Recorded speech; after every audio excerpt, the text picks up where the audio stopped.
my gosh. I'm moving all over the place here. Hello, welcome to Bawk Talk and welcome to Chickenlandia. I see we have a couple people here so far. Oh, it's been like, 2 weeks? I think it's been 2 weeks. Took a little break there from Bawk Talk, but I'm back. I'm Bawk. And I'm so happy to be here. I missed everybody. I hope you all had a wonderful holiday. As for us, we had a great holiday. It has been raining for a few days, a lot. The last 2 days has been raining so much. And I feel like, especially here in the Pacific Northwest, we are getting so much rain. Some people are getting some snow. And oh, that's my dog. Zeus, you can't sing through this. You can't, honey. He's singing. Can you hear that? Hello, Built on the Rock Homestead. Hello, Camp Canine Daycare. Don't worry, that's not my dog whining. He is singing. He is a little chihuahua, and they do that. They sing. I'm going to cover him up a little bit and see if that helps him. Hold on, I'll be right back. Hey, I don't want you to sing. Please don't sing. Okay, he's in his little spot, so he has a little safe spot that he stays in. He's my special needs dog. And he hasn't been doing that through my live streams, the last few ones, but there was one where he just like sang all the way through it. Hello, Peldon Life with Cats. Good to see you here. Hello, Green Dream Project. Thank you for being here. Yes, my sweet little Zeus. He's quiet now. I covered him up with his little blanket. So yeah, it's been raining. It's been super duper wet. Any other year in Chickenlandia with this much rain, it would have been flooded back there. But as you guys know, it's not this year. There is no mud. There is no flooding. It's actually pretty amazing. Green Dream. Oh, hello, 13 Moons Homestead. Thank you for being here. Green Dream Project says, I'm in my safe spot as well. I'm so glad. So yeah, I got a ton of feedback about the mud hack video, the last video I posted about how to control mud in your chicken yard. So I'm going to talk a little bit about that. And there's my dog singing again. And Zissy, you don't have to sing, honey. Can you guys hear that? I don't know if you can hear it or not. I hope he doesn't do it the whole time. These are dogs all over my shirt. I couldn't find one that had chickens. Oh, Zeusy. Oh, goodness. I can't hold him 13 moons. He really does not like to be held. We're talking, for those of you that just came in, if you can hear my little dog, he's singing. He's a chihuahua. So he has this thing that he does. I realized that he's not crying. I thought that he was like distressed, but he's not, because he'll like do it when he's eating, and and he just is like singing. So yeah, I can't pick him up because he is a very special needs dog. He was it's pretty obvious that there was a lot of severe neglect in his life. So he does not like to be touched pretty much at all. So he has his little space. He's getting better every day. I talk a lot about it in my next video that's coming out on Wednesday. The amazing, gosh, please don't do this the whole time. The amazing progress he's had, because when he got here, I thought that he had neurological damage. That's how he was just very odd. He couldn't walk right. I thought maybe he was blind. but the vet says that it was likely a severe vitamin deficiency. And he's 7 years old, so that's a long time to not be getting the right nourishment, and he's a really little guy. Hello, Wholesome Roots. Thank you for being here. I probably missed some people. Ozark Mountain Goats. Thank you for being here. Brilliant Creatures. Thank you for being here. So yeah, but he's doing so much better. We are delighted that he's doing better, and he's definitely staying here. This is his last stop. He is not going to go anywhere else. Zeus is home. So, but anyway, I did want to talk a little bit about the mud hack video because I got a lot of feedback. I got a lot of questions. So I just want to address some of those. And then I also got a few questions that were submitted for me to answer live. If you guys have a question, it's always best to submit the question beforehand because I'm a one-woman show right now. So I might miss your question if you ask it here live. So oh gosh, the show must go on even if the dog is singing. So the best way to submit your question is to go to my website, welcome to chickenlandia.com, and go fill out the contact form there. There's a little drop down menu and you can choose ask a chicken question, and I will get that question and then I will answer it live. Hello, Sunny's Place. Thank you for being here. I'm so glad you're here. All right. So regarding the mud hack that I am using, for those of you that don't know or that didn't catch my last video, there's a lot of rain here in the Pacific Northwest. A lot of people up here are dealing with really muddy chicken runs. And I know that they're dealing with that all over the country and across the ocean. People are dealing with that. The Chicken Mama Farm. Hello. Thank you for being here. What a cute name.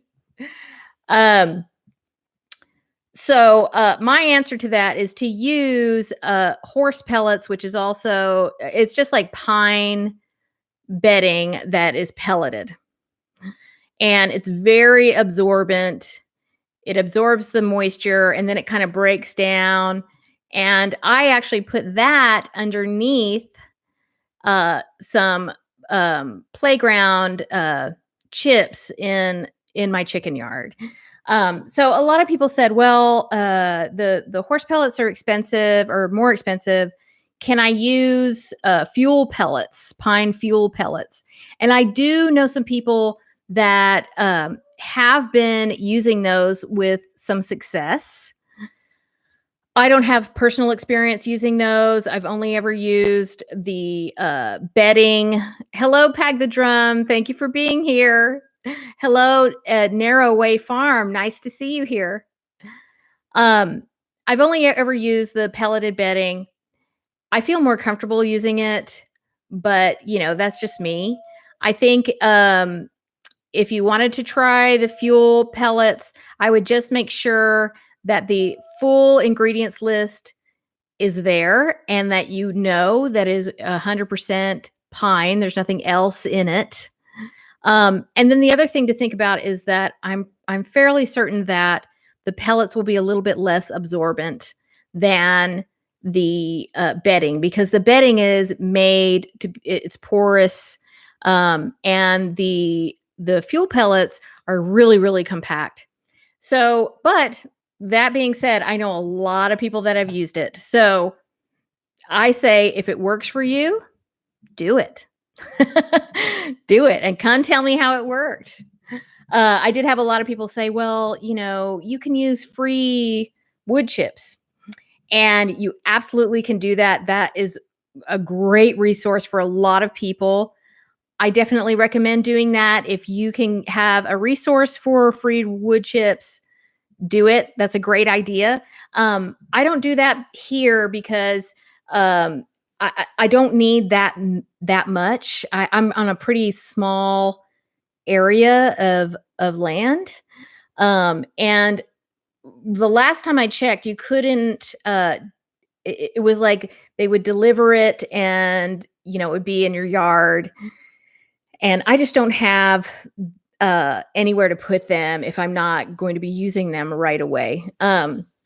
So for me, it doesn't make that much sense because of the way that my yard is and the size of my yard. But for many people, that makes a lot of sense. So I am all for inclusive ways for people to use things, sustainable ways for people to use things in their chicken yard. So if you can do that, thumbs up. And also, please thumbs up. See what I did there? The pine pellet, Wholesome Root says the pine pellets expand to cover more area than you think. That's funny that you say that, because in the video, I got kind of carried away and I used 2 bags of pine pellets in a fairly small area. Well, that night they expanded so much. So it was fine because then I just raked them around into other areas and it ended up covering a really a fairly large area for my backyard. But I would suggest that you use them very sparingly because they're really absorbent and they expand. And I, like I said, I went a little overboard. I got excited. So, I don't know. What was that? Okay. Let's see. So I do have a question that was submitted from Laura Schooneman.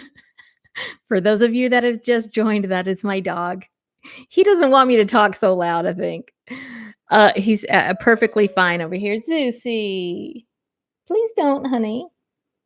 It's okay. Laura Schooneman asked, do you know anyone who has dealt with Bumblefoot? And then we talked a little bit. She asked on one of my community posts. We talked a little bit about it, and somebody that she knows is dealing with it. So she was asking about it. Hello, Lazy Pond Farm. Thank you for joining us. Kinfolk Farm of Georgia. Thank you for being here. Oh, I'm glad you can't hear the dog. God. Thank goodness. He is. You can't hear that?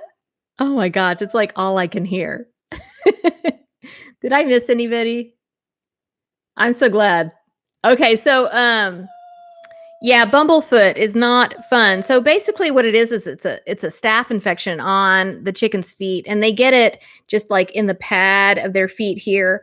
You can tell that it's Bumblefoot because there's usually a black spot in the middle. So it's a big round, puffy, it looks like a oh gosh, what is the word? This is what happens when it's live and you have to use your brain. Come on, Rose knows. What is it called? And it's an abscess. Looks like an abscess. And there's a little dot in the middle, a little black dot. And that's how you know. And usually they'll be, limping. Their foot might be hot because of the infection.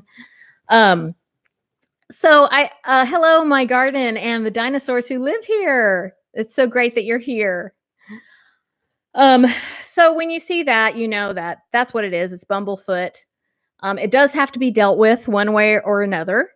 It usually will not just go away on its own, and it can get worse. It can turn into a pretty bad infection if you don't deal with it. And, the way that it happens is it's just that the chicken got an injury on their foot, and that's how it got infected, and that's what happened. So my suggestion, there are a lot. Homesteading the Hard Way, thank you for being here. There is a lot of information online about performing Bumblefoot surgery. Me in the position that I'm in as a backyard chicken educator, I'm really hesitant to say you should perform surgery on your chicken at home. That doesn't mean you shouldn't do it. It's just not necessarily the first thing that I would say because there's a lot of liability attached with that. you're actually cutting open a chicken, you have to be really, really careful that you're not introducing new infection or making the problem worse. Um, if you feel confident doing that, I say go for it. There's a lot, many, many tutorials um, online. There's tutorials on YouTube. The information is definitely out there. If it were me, what I would do first is to soak the chicken's foot in an Epsom salt bath nightly, warm Epsom salt bath nightly, um, to try and draw the infection out. And then there's also a product, it is a homeopathic product. And if you've been following my channel for a while, you know that I really like using homeopathics. I've been using them for 25 years. Our family has a homeopath. Um, I have, an extensive kit of different homeopathics. I'm really into it. Um, so I feel comfortable using them. This is a specific product. It's a drawing salve, and it's orange, and it's called Prid. And I think it's like all capital letters, PRID. I'm pretty sure you can get it at Walmart. And you can certainly order it online. And it's just a homeopathic ointment, and it's meant to draw out infection. I know a lot of people that have used it with success. Recently, oh gosh, Rockin' Sea Homestead used it on their chicken, Bawk, spelled Bachbach. uh, yes, I do think so. Wholesome Roots. I do think so. Uh, and yeah, I do need an Epsom salt bath as well. So, um, I'm just gonna put a little dot of Prid right here just to draw out the negative thoughts. Oh, good night, Pag the Drum. Thank you for joining us for as long as you could. I know it's really late over there. Have a good night's sleep. Um, what was I saying? Oh, okay. So, their chicken Bawk was having Bumblefoot recurrent infections, and they had done surgery on her, and it kept coming back. So the last thing they did was this process with the Epsom salts, and they used the Prid, and the infection came out, and it hasn't, as far as I know, it has not been back. I haven't talked to them in about a week or two. I don't think I was on their last live. So they had great success with that. And I do have other friends that had great success with that. So that would be the first thing I would do.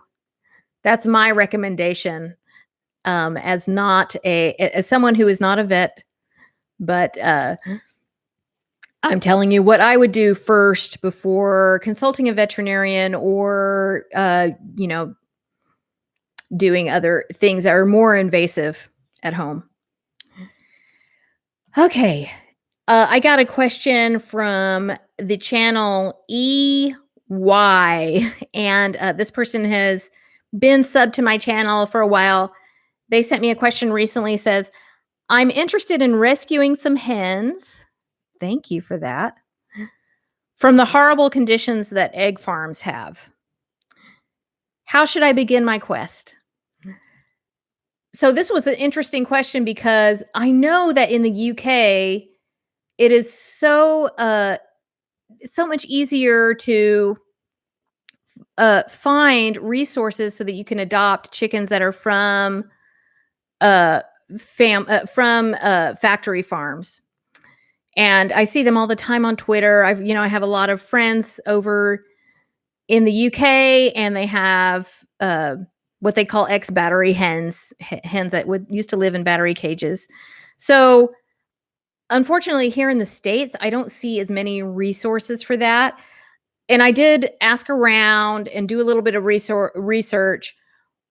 What I have found, and definitely in our area, the best route to take at the beginning, at least, is to contact a local animal sanctuary, specifically a local farm animal sanctuary, and ask them if they have any resources for you. And they might actually have chickens that are coming from those circumstances.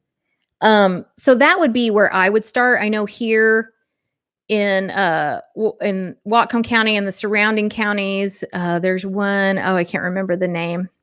I actually went there and interviewed them, and there's a video all about it. And right now the name has gone into the abyss. That's okay, 13 Moons Homestead. Thank you so much for being here.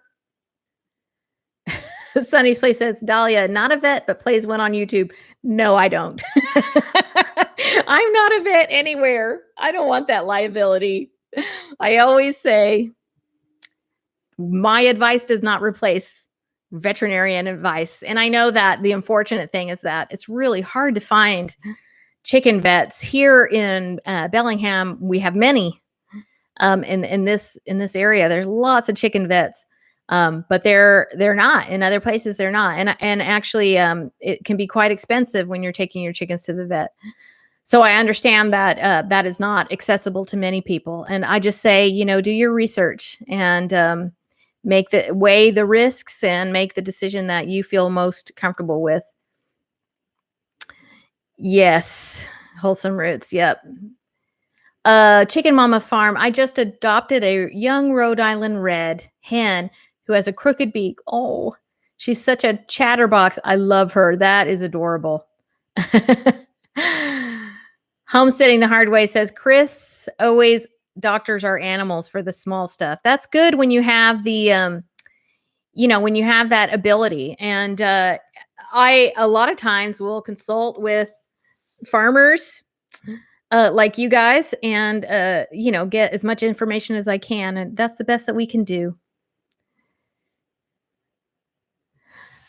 My garden and the dinosaurs who live there. Dahlia, when my horses had foot abscesses, we use commercially available poultices. I wonder if that would work with hens. I don't see why not. I guess it would depend on what the ingredients were, but I would say go for it. It's the same kind of concept. And that's really, what a doctor would tell you. If you have an abscess and it's not horribly infected where you would need antibiotics, the doctor would probably say you need to soak that 2 or 3 times a day in warm water, until it draws itself out. Brilliant Creatures asks, I have a hen who is due to start laying this winter. Will she start laying in winter or will she hold off until the spring? She will likely start to lay, depending on how old she is, once the days start getting a little bit longer. So it could be pretty soon. I have some that took couple months off and now they're starting again because the days are getting a little bit longer. It might be a little while yet, but I would say probably sooner rather than later. Depending on how old she is. So I got another question that was submitted via YouTube from Terry R. They said, there are some concerns about certain EOs, essential oils, with dogs and especially cats. Are there any essential oils that we need to worry about with chickens? I will tell you the information in this.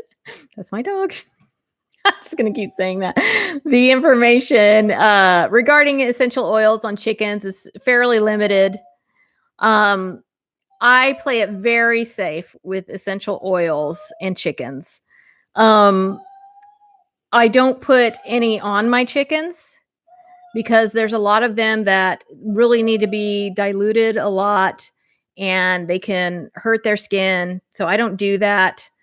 I don't diffuse essential oils around my chickens because, I don't have a diffuser outside in the coop.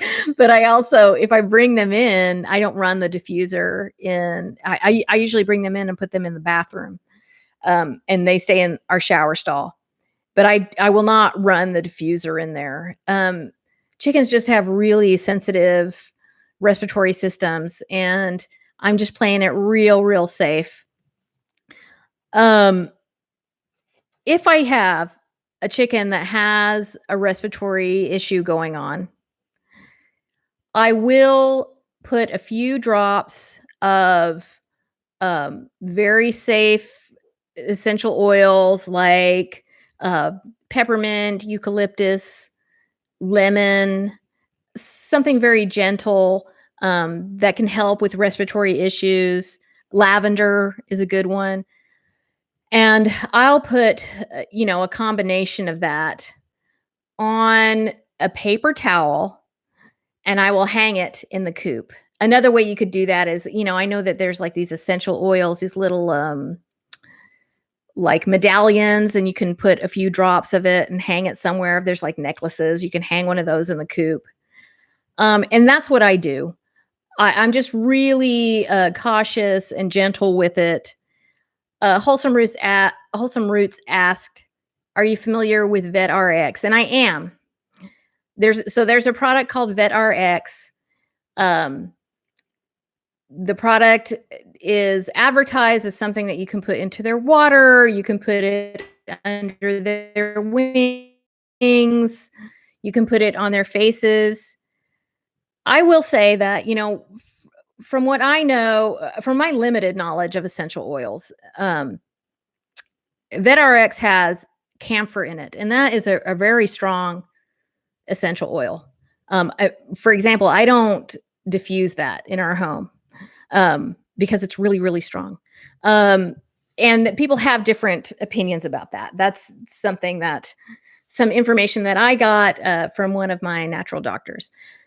So, I actually don't use VetRx. But I don't, I mean, I'm not like against it because, I have used it before, but for me, I just like to take a more gentle route and I don't give them anything like that internally. So, I use homeopathics and if there's like a respiratory thing going on, I will use homeopathics and I will use essential oils. I use them apart from each other because homeopathics don't do well if you use them with essential oils. They're kind of counter indicated. Um, and that has worked for me with respiratory stuff. So this is another case where it's like, look, if you are wanting to put essential oils on them, my recommendation would be you need to talk to a professional about that. It would be great if you could find a holistic chicken vet. Not really, yeah, there's not many of those around. I know because I really would love to work with one. I consult with a uh, holistic vet tech that works with chickens. And a lot of my research, she helps me with it. And I consult with her on a lot of some of these questions. Wholesome Root says, I use it under wings for respiratory and on goats' backs for life's preventative. That's interesting. So I'm assuming you're talking about VetRx. I can't remember if it has tea tree. So would that be, of course it has many other herbs that would keep, the bugs away, but I was wondering if it had tea tree. Peldon Life with Cat says, my husband jokes that I am pre-seasoning them. I assume that means you're putting oregano. So my very long-winded answer is that I play it very safe with essential oils. Camphor, Wholesome Root said camphor. Okay, yeah, that makes sense.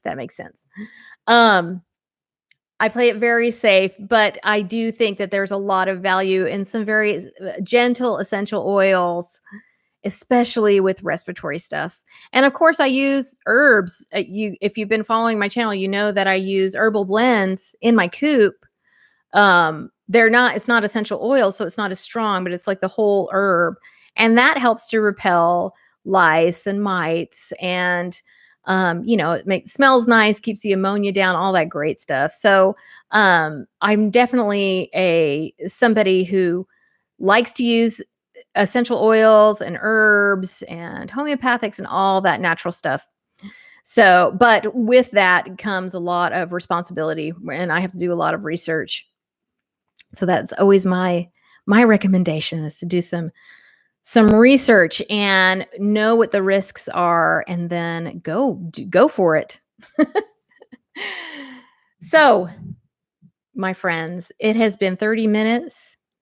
If you have questions that you want me to answer live on my Bawk Talk show, please submit them. The best way to do that is to go to my website and fill out the contact form. There's a drop down menu that says ask a chicken question. It's very easy to submit a question. So if you do that, it's great. It's better for me to get the questions beforehand so that I can answer them because sometimes things go very quickly on the chat and I will miss your question. So thank you guys so much. It's been 30 minutes. I like to keep it short and sweet. Please give my live show a thumbs up if you love chickens. And I hope you guys have a great week. And we'll see you next week. And remember to catch my video on Wednesday. And remember, you're always welcome in Chickenlandia. Bye.